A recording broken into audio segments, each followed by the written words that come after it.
Earlier this week, the Justice Department slapped down a 47-count indictment against FIFA for charges of wire fraud, money laundering, and racketeering. All of this just days before FIFA's presidential election. Now, corruption in sports organizations is nothing new, particularly in FIFA, but shady deals called out in very public ways will always be the most wonderful thing of the week. The most wonderful thing of the week! Because I possess rudimentary knowledge of soccer and because I still have night terrors from the brief and soul-crushing season I tried to play when I was 10 years old, I called in BuzzFeed sports editor Rawan Eewshah to help me break down exactly what's going on. Welcome, Rawan. Hello. So now the presidential elections are in, Sepp Blatter is still president. What the hell is going on? I mean, it's shocking and not shocking because he's basically responsible for everything that's been happening since 1998 when he was elected.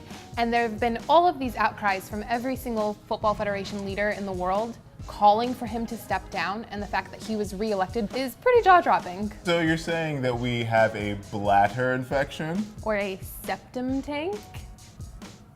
This has like really big implications. So I just want to kind of take a step back and just talk about exactly what are some of the biggest controversies right now. Because as you said, this is something that these charges go back to 1991. Sepp Blatter was elected as president in 1998. Well, this is basically centered around the World Cup bids for the host countries of the 2018 World Cup, which is Russia, and the 2022 World Cup, which is Qatar.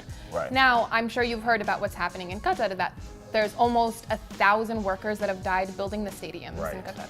So now people are being completely opposed to the World Cup sponsors, which is another big deal because without World Cup sponsors, how do you have a World Cup? Absolutely. It costs billions of dollars to host a World Cup. Now, if people start boycotting your products, you're going to take a step back and think to yourself, all right, why are they boycotting our products? Because of the death toll in Qatar.